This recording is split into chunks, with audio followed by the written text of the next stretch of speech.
अर्थी को कंधा देने वाले के साथ क्या होता है? भक्तों, अक्सर आपने देखा होगा कि जब किसी आदमी की मौत होती है तो उसके घर वाले, रिश्तेदार, मोहल्ले वाले सब लोग मिलकर उसकी अर्थी को 4 कंधों पर उठाते हैं।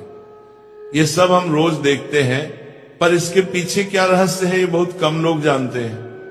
लोग समझते हैं कि बस रस्म है, परंपरा है, लेकिन असलियत इससे कहीं ज्यादा गहरी और चौंकाने वाली है। आज जो बात आप पढ़ने जा रहे हैं वो शायद आपने पहले कभी नहीं सुनी होगी। ये बात सुनकर आपके रोंगटे खड़े हो जाएंगे और आप सोचने पर मजबूर हो जाओगे कि क्या सच में ऐसा भी होता है। द्वारका नगरी की रात बिल्कुल शांत थी।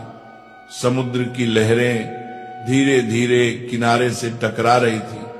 ऊपर चांद की सफेद रोशनी पानी पर ऐसे चमक रही थी जैसे हजारों चांदी के दीपक एक साथ तैर रहे हो। उसी पवित्र माहौल में भगवान श्री कृष्ण कमल की तरह शांत, गंभीर और तेजस्वी बैठे थे। तभी आकाश में अचानक एक हल्की सी ध्वनि गूंजी, जैसे कोई विशाल पंख हवा को चीर रहे हों। कुछ ही क्षण में गरुड़ देव उतर कर आए और प्रभु के चरणों में सिर झुकाकर प्रणाम किया। कुछ देर तक दोनों के बीच अद्भुत मौन छाया रहा। फिर गरुड़ धीरे धीरे बोले, प्रभु, मेरे मन में एक सवाल कई समय से घूम रहा है। यह सवाल मृत्यु, आत्मा और अंतिम यात्रा से जुड़ा हुआ है। आज कृपा करके इस रहस्य को खोल दीजिए। भगवान श्री कृष्ण के चेहरे पर मुस्कान उभर आई। उनकी आंखों में अपार करुणा, दया और ज्ञान की गहराई चमक रही थी।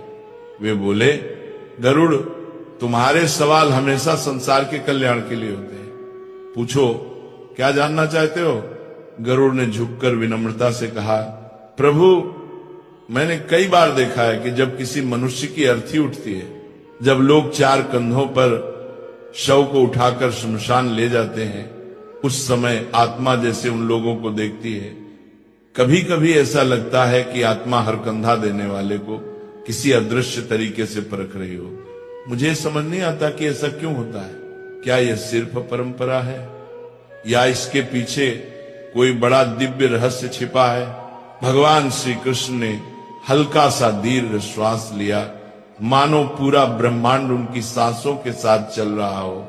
फिर वे बोले, गरुड़, मृत्यु कोई साधारण बात नहीं है। ये वह दरवाजा है जहां से इंसान एक जीवन पूरा करके अगले सफर में प्रवेश करता है। जब अर्थी उठती है तो सिर्फ एक शरीर नहीं उठाया जाता, उस इंसान का पूरा जीवन उठाया जाता है। उसके अच्छे कर्म, बुरे कर्म, उसके अधूरे सपने, दुख दर्द, खुशियां, सब कुछ। फिर उन्होंने कहा, जब शरीर को घर से बाहर ले जाया जाता है तब आत्मा तुरंत नहीं जाती। वह कुछ समय तक वहीं रहती है, अपने पुराने शरीर को देखती है, अपने परिवार को देखती है और सबसे महत्वपूर्ण, वह उन लोगों को देखती है जो उसे कंधा देते हैं। आत्मा समझती है कि कौन सच्चे मन से आया, कौन फर्ज निभाकर आया और कौन सिर्फ दिखावा करने आया। इसलिए आत्मा कंधा देने वालों को देखती भी है और परखती भी है। गरुड़ थोड़े आश्चर्य में बोले, तो क्या प्रभु, अर्थी को कंधा देना सिर्फ एक रस्म नहीं है? भगवान कृष्ण हल्के से मुस्कुराए और आगे बोलने ही वाले थे। भगवान श्री कृष्ण धीरे धीरे मुस्कुराए, फिर गरिमा भरी आवाज में बोले, नहीं गरुड़, कंधा देना सिर्फ लकड़ी और शरीर का बोझ उठाना नहीं है। ये एक तरह का ऊर्जा का आदान प्रदान है। ये एक अदृश्य रिश्ता है, मृत आत्मा और जीवित मनुष्यों के बीच, जो शब्दों से नहीं बल्कि भावनाओं से जुड़ता है। कृष्ण आगे बोले, जब कोई मनुष्य सच्चे दिल से, पवित्र मन से किसी की अर्थी को कंधा देता है, तब वो अपने मन का प्रकाश, अपनी करुणा, अपना सम्मान, अपनी श्रद्धा सीधे आत्मा तक पहुंचाता है। ये प्रकाश ही आगे उस आत्मा के लिए रास्ता बन जाता है। जिस तरह अंधेरी रात में दीपक राह दिखाता है, उसी तरह कंधा देने वाले लोगों का सच्चा भाव आत्मा को आगे की दिशा दिखाता है। गरुड़ आश्चर्य से बोले, प्रभु, क्या सच में इतना प्रभाव होता है? कृष्ण मुस्कुराए, गरुड़ पुराण में लिखा है कि जिसने निस्वार्थ भाव से किसी को कंधा दिया उसने 100 यज्ञों के बराबर पुण्य कमा लिया। क्योंकि ये काम सिर्फ शरीर से नहीं, दिल से होता है। ये किसी को विदाई नहीं बल्कि उसके अगले जन्म की ओर एक उजाला देने जैसा है। कुछ देर तक वातावरण शांत रहा। गरुड़ गहरी सोच में डूब गए। फिर उन्होंने धीरे से पूछा, प्रभु आपने कहा कि आत्मा कंधा देने वालों को देखती है, पर आत्मा वहीं क्यों रहती है? शरीर छूटने के बाद वह तुरंत आगे क्यों नहीं जाती? कृष्ण की आंखें करुणा से भर उठी। वे बोले, गरुड़, आत्मा अचानक हुए परिवर्तन को तुरंत नहीं समझ पाती। पूरा जीवन जिस शरीर में बिताया उसे छोड़ते ही वो भ्रम में चली जाती है। उसे समझ नहीं आता कि वो मृत्यु के द्वार पार कर चुकी है।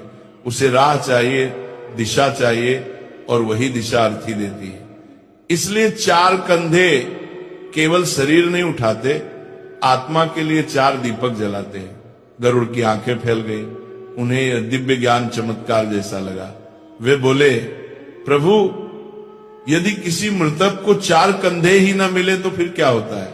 इस बार श्री कृष्ण के चेहरे पर गंभीरता उतर आई। उन्होंने धीमी भारी आवाज में कहा, गरुड़, यह प्रश्न सरल है पर इसका उत्तर बहुत गहरा और दुखद है। सुनो, मैं तुम्हें एक ऐसी कथा सुनाता हूं जो केवल कहानी नहीं बल्कि सच्चाई है। ये घटना पृथ्वी के एक युग में सचमुच घटी थी। फिर कृष्ण ने कहना प्रारंभ किया, बहुत समय पहले पाटलिपुत्र नगरी में धनीराम नाम का एक आदमी रहता था। नाम तो धनीराम था पर दिल से बिल्कुल निर्धन। धन का इतना अहंकार था कि उसने धर्म को पैरों तले कुचल दिया था। वह ब्राह्मणों का अपमान करता, गरीबों को तिरस्कार से देखता, किसी की मदद नहीं करता, यहां तक कि अपने माता पिता का श्राद्ध तक नहीं किया। उसके जीवन में धर्म, दया, करुणा कुछ भी नहीं था। फिर कृष्ण के स्वर में मिठास घुल गई। लेकिन उसकी पत्नी रूपवती बिल्कुल विपरीत स्वभाव की थी। सुंदर नाम, सुंदर हृदय, वह दयालु, विनम्र और धर्मपरायण थी। मंदिर में सेवा करती, गरीबों को भोजन कराती, व्रत पूजा करती और अपने पति के अपवित्र धन से भी छुपकर दान पुण्य करती, क्योंकि उसे विश्वास था कि पुण्य ही पापों को गलाने की अग्नि है। फिर कृष्ण बोले, एक दिन नगर में बड़ी महामारी फैली, लोग मरने लगे, शहर में चीखें गूंजने लगी, लेकिन धनीराम ने किसी की मदद नहीं की। उसने अपने खजाने को बंद करके छिपा लिया और बीमारों को अपने दरवाजे से भगा दिया। लेकिन बीमारी को कौन रोके? अंत में वही बीमारी उस पर टूट पड़ी। धनीराम मृत्यु के समय डर और अंधेरे में डूबा हुआ था। उसने चारों ओर छाया देखी पर सहायता को कोई न आया, क्योंकि मृत्यु के क्षण में मनुष्य के साथ सिर्फ उसके कर्म जाते हैं। गरुड़ ने गहरी सांस ली। प्रभु, उसके मरने पर क्या हुआ? कृष्ण ने उत्तर दिया। तभी असली रहस्य शुरू हुआ। जब धनीराम मरा तो नगर के लोगों ने उसकी अर्थी को कंधा देने से मना कर दिया। लोगों ने कहा, यह वही आदमी है जिसने कभी किसी का अंतिम संस्कार नहीं कराया, कभी किसी को सम्मान नहीं दिया, कभी किसी भूखे की मदद नहीं की। आज इसकी आत्मा को कौन मार्ग देगा? रूपवती रोई, विनती की, हाथ जोड़े, पर शहर वालों का दिल नहीं पिघला। अंत में बहुत कोशिशों के बाद सिर्फ 3 कंधे मिले और यहीं से वो भयावह घटना शुरू हुई जो किसी ने पहले कभी नहीं देखी थी। चौथा कंधा देने वाला कोई नहीं मिला। अर्थी बीच रास्ते अटक गई। हवा जैसे अचानक भारी हो गई, पेड़ कांपने लगे और वातावरण में एक अजीब सी घुटन फैल गई। रूपवती हताश होकर खड़ी थी, उसकी आंखों से आंसू बह रहे थे और तभी उसने देखा उसके पति धनीराम की आत्मा अर्थी के पास ही बुरी तरह व्याकुल होकर चक्कर काट रही थी। आत्मा काले धुएं से घिरी थी, जैसे किसी अदृश्य बेड़ियों में जकड़ी हो। रूपवती का दिल दहल गया। उसे लगा जैसे आत्मा कुछ कह रही हो, जैसे वो मदद की पुकार लगा रही हो, लेकिन आवाज सिर्फ हवा में कंपन बनकर गुम हो रही थी। गरुड़ घबरा गए और बोले, प्रभु, क्या ऐसा सच में होता है? क्या आत्मा शरीर छोड़ने के बाद भी अर्थी के पास रहती है? कृष्ण ने शांत स्वर में कहा, हाँ गरुड़, जब तक अर्थी पूरी विधि से आगे नहीं बढ़ती, आत्मा भी आगे नहीं बढ़ती। आत्मा भ्रम में होती है, उसे समझ ही नहीं आता कि वह देह से मुक्त हो चुकी है। वह दिशा का इंतजार करती है, जैसे बच्चा अंधेरे में किसी का हाथ ढूंढता है। फिर कृष्ण ने गंभीर स्वर में कहा, गरुड़ पुराण में स्पष्ट लिखा है, यदि मृतक को चौथा कंधा न मिले तो आत्मा न स्वर्ग पहुंचती है, न यमलोक और न ही पुनर्जन्म को प्राप्त होती है। वह अधर में अटक जाती है, यानी आत्मा आगे भी नहीं जा सकती और लौट भी नहीं पाती। यही वजह है कि ऐसी आत्मा समय के साथ प्रेत बन जाती है, बेचैन, असहाय और दिशा विहीन। ये सुनकर गरुड़ का हृदय कांप उठा। वे बोले, प्रभु फिर उस समय क्या हुआ? कृष्ण ने कहना शुरू किया, रूपवती पूरे नगर में दौड़ दौड़ कर विनती करने लगी। वह हर दरवाजे पर जाकर हाथ जोड़कर कहती, मेरा अपराधी पति है, परंतु उसकी आत्मा को मत सजा दो। लेकिन नगर के लोग सुनने को तैयार नहीं थे। सब कहते, धर्म त्यागने वाले को धर्म क्यों साथ दे। अंत में एक अनजान युवा साधु आगे आया। उसके चेहरे पर तेज था, आंखों में दया थी। वह बोला, मेरा धर्म दया है, मैं चौथा कंधा दूंगा, क्योंकि किसी आत्मा को भटकने देना सबसे बड़ा पाप है।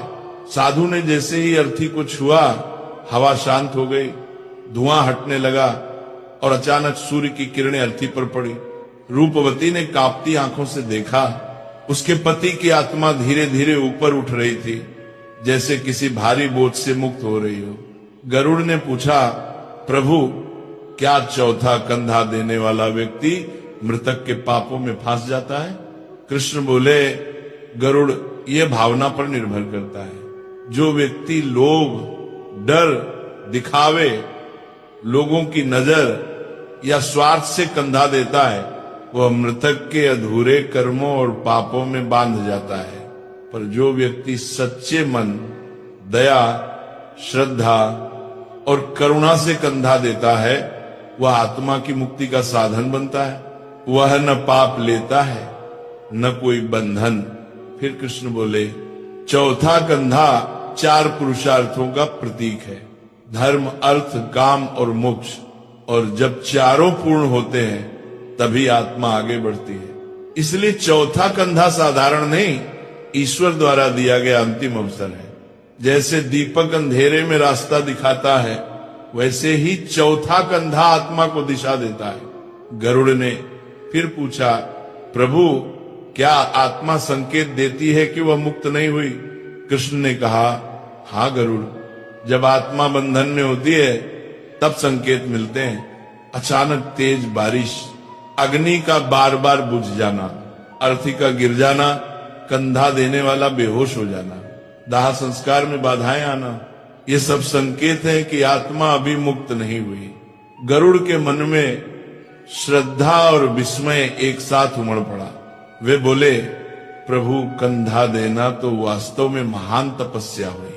कृष्ण मुस्कुराए, गरुड़, कंधा देना सिर्फ देह उठाना नहीं है, ये आत्मा को उसके कर्मों के जाल से निकालने में मदद करना है।